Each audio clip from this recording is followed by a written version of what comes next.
Olá, caro aluno, cara aluna, sejam bem-vindos a mais uma aula do nosso Instituto Teólogo Rafael Cardoso, onde abordaremos hoje o módulo Teontologia, que vem do termo grego theos, Deus, e ontos, ser, existência, ou seja, teontologia, o estudo sobre o ser de Deus, se é que nós podemos estudar o ser de Deus.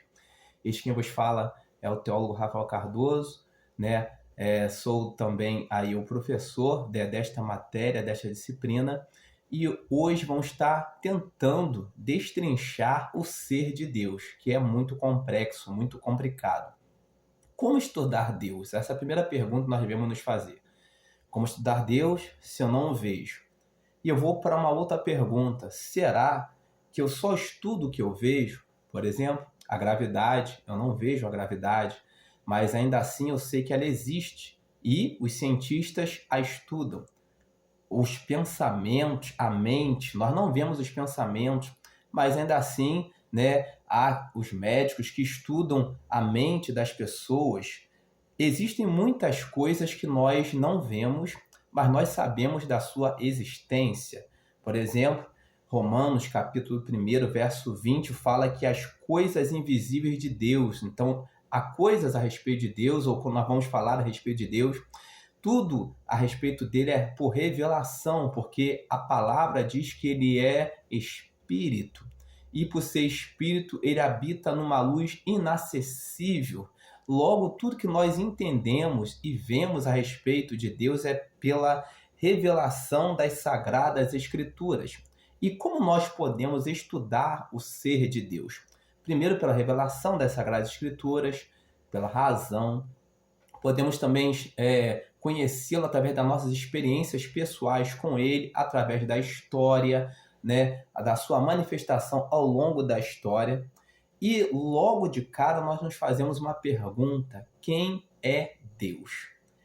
Em Êxodo 3,14, nós vemos a frase, né, ali, né, a frase que fala em hebraico, Erie, Asher, Erie, ou seja, que está num futuro imperfeito, bem diferente daquela que nós encontramos em nossas traduções, nas nossas Bíblias. Eu serei, pode-se também traduzir assim, eu serei o que serei.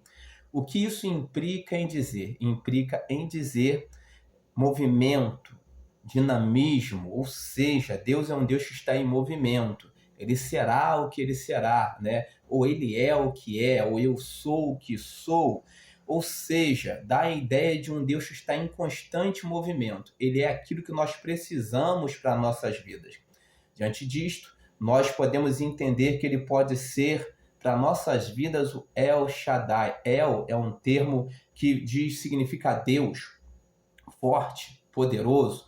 O próprio nome da nação de Israel tem o termo El, né, que se remete a Deus, né, a um ser poderoso, a um ser forte. Ele pode ser o nosso El Shaddai, Shaddai, que significa Deus Todo-Poderoso. Pode ser o nosso Adonai, que significa Senhor, soberano. Na Bíblia, nós encontramos algumas referências a respeito do nome de Deus, mas o tetagrama YHWH, né, é o que representa o nome de Deus. E nós podemos representá-lo de diversas formas, como Yahvé, Jiré, o Deus que provê, o Deus proverá, Yahvé Rafá, o Deus que cura, Yahvé Nissi, né, é o Deus que é a nossa bandeira, Yahvé Shalom, Deus que é a nossa paz, o Jeová que é a nossa paz. Yahvé, né, é um termo que significa, né, o nome de Deus no original hebraico. E Deus, ele não recebe nomes, nós não podemos nomeá-lo, ou seja, ele se nomeia, ele se nomeou, eu serei o que serei. Existem alguns aspectos a respeito de Deus que nós precisamos compreender. Nós que acreditamos em Deus, alguns termos teológicos nós precisamos colocar em pauta. A todo aquele que acredita em Deus ele é teísta, o que vem a significar isto? Ele crê em um Deus pessoal, criador, sustentador e providente, que intervém na história.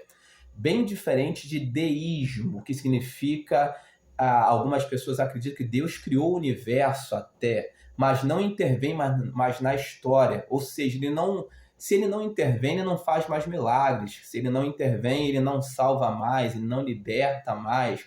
Então, esse conceito ele cai por terra para nós que somos cristãos, porque nós somos teístas, nós acreditamos num Deus que ele é pessoal, ele se relaciona, ele intervém em nossas vidas e intervém em nossas histórias. Há também alguns conceitos a respeito de Deus, tais como transcendência e imanência. O que vem a ser isto? O termo transcendente dá a entender que Deus é distinto da criação, né? Que ele não faz parte da criação, ele não é energia cósmica, ele está acima, além de tudo isto, né? Independente do mundo. Como nós entendemos esse termo? Você pega a sua Bíblia, pode estar lendo Isaías, capítulo 55, verso de 8 ao 9. Pode ler também o livro de Salmos, de número 113, do 5 ao 6, vai dar essa ideia de transcendência, um ser que está além, aquém, né, deste universo. E também nós entendemos o termo imanência, o que significa isto? Que apesar de ele estar além, aquém, não está preso a este universo, né, ele está presente e atuante na criação, né? Sem imanência, nós caímos no deísmo, né? Que é aquela percepção de que ele não intervém mais na história, mas Deus, ele é um ser, além de ser transcendente, ele também é imanente. Ele está além, aquém da criação, mas ainda assim ele é imanente, ou seja, ele está presente e atuante na criação. É um termo, às vezes, por vezes, parece ser difícil de se compreender, mas vou trazer uma ideia de que nós, como templos que somos do Espírito Santo, né, dá uma ideia de imanência. Ele está em nós, apesar dele não ser nós, ele está em nós. Isso é um exemplo de imanência, presente em nós. Existem também alguns termos como aceidade, ou o que significa isto? Que tem a ver por si mesmo, ou seja, Deus existe por si mesmo. Ele é um ser incriado, ninguém criou Deus. Ele existe por si mesmo, ou seja, ele não depende, né, de nada para existir. Ele existe porque ele existe desde a eternidade, né? E ele não depende, alguém de repente vai dizer, Deus depende da nossa adoração para ele ser Deus. Ele não depende da nossa adoração para ser Deus, né? Porque Deus não depende de nada externo para ser o que ele é. Ele é simplesmente o que ele é. Você pode estar lendo lá em Atos 17, 25 e vai estar compreendendo que ele é simplesmente quem ele é, porque ele é Deus e não depende de nada externo. Isso dá uma ideia de aceidade, ele existe por si mesmo. Apesar disto, a simplicidade de Deus, a simplicidade divina, ou seja, significando que ele não tem atributos, ele é os seus próprios atributos. Deus não tem amor, ele é amor. Deus não tem justiça, ele é justiça. Deus não tem misericórdia, ele é misericórdia. Então, estes são algumas situações que nós aprendemos a respeito da simplicidade de Deus. Apesar de ser quem ele é, né, ele carrega esses atributos. Falando em atributos, não posso deixar de dizer que ele tem atributos comunicáveis e atributos também incomunicáveis. O que vem a ser isto? Existem coisas que só pertencem a Deus, ele não divide com a sua criação, nem com ninguém, nenhuma outra criatura. São os atributos incomunicáveis, que ele não compartilha com mais ninguém. Isso significa que a seidade, nós explicamos aqui, é um atributo incomunicável. Eternidade é um atributo incomunicável, cabe apenas a ele. Imutabilidade também é um atributo incomunicável, cabe somente a ele. onipresença, onipotência, onisciência, que são termos que nós já conhecemos. Onipresença, Deus está presente em todos os lugares. Onisciência, ele sabe de todas as coisas. Onipotência, ele tem todo o poder, né? Ou seja, Deus pode realizar tudo o que ele quer coerente com a sua natureza. É o que nós entendemos com onipotência de Deus, tem todo o poder. E que são atributos comunicáveis, são aqueles que ele compartilha com a sua criatura, ou seja, nós temos amor, Deus também, nós temos justiça, Deus também, nós podemos ser santos, Deus é santo, nós exercemos misericórdia, Deus é misericórdia, nós exercemos bondade, Deus é bondade, nós exercemos sabedoria, Deus é a sabedoria, nós exercemos a verdade, Deus é a verdade. Então, são atributos comunicáveis que ele compartilha com a sua criação. Pois bem, nós sintetizamos aqui esta aula, né, algumas situações a respeito de teontologia para os nossos alunos do nosso curso, né, que é um curso totalmente gratuito, né, online, com certificado, né, e já temos, né, nossos alunos, né, que estão nas nossas aulas, já estão bem avançados nos módulos.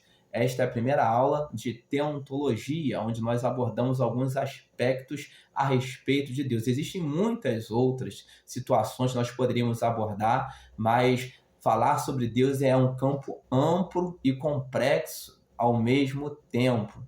Pois bem, né, como já bem disse, eu sou o teólogo Rafael Cardoso, sou especializado em teologia sistemática, bem como em docência em filosofia e teologia. E nós estamos aqui com o intuito de aplicarmos conhecimento sadio, né, sólido e coerente com as Sagradas Escrituras. Você que também gostaria aí de ter, né, conhecimento, né, você que gosta de ler, quero apresentar também os meus livros. Eu tenho Introdução à Escatologia, para você que ama, né, um material a respeito de escatologia, tem curiosidade. Tenho também o meu queridinho, estou mostrando alguns, A Predestinação sob uma Perspectiva Calvinista. Esse meu queridinho, por quê? Porque este é o meu primeiro livro que eu escrevi, e depois peguei gosto e fui escrevendo outros, né? E neste livro, né, é um livro bem pequeno, né, bem sucinto, eu trato a respeito da questão soteriológica. Há um dos temas que fala salvo ou perdido, os 5 pontos do calvinismo, falam sobre a depravação total, eleição incondicional, expiação limitada, graça irresistível, perseverança dos santos, e o grande questionamento, uma vez salvo, salvo para sempre, leia este livro, é interessantíssimo. Tem também aqui, né, Gênesis para teólogos, onde eu abordo algumas perspectivas a respeito do livro de Gênesis. Tem outros livros também, de repente você gosta de ler e-books, todos esses livros estão também em e-books na plataforma da Hotmart. Eu vou deixar aqui nos comentários o link ao qual você vai estar sendo direcionado para lá. Você que gosta de uma ficção, né, tem também A Grande Batalha, um livro interessantíssimo, ao qual eu conto a história de um menino, de um garoto chamado Asaf, ao qual ele tem ali muitas, né, experiências ao longo da sua trajetória e tem um encontro profundo com Deus, uma ficção tremenda, fantástica, você que gosta. Tem também Mateus para teólogos, tem Marcos para teólogos, Lucas para teólogos, tenho também Mártires, Sangue e Fé, para você que quer aprender sobre a história dos mártires, e outros, tantos outros aí que você vai estar podendo adquirir na plataforma da Hotmart. Deus abençoe a sua casa, a sua família em Cristo Jesus. Deixe o seu like desde já, deixe o seu comentário desde já e se inscreva em nosso canal. Deus abençoe ricamente a sua família em Cristo Jesus.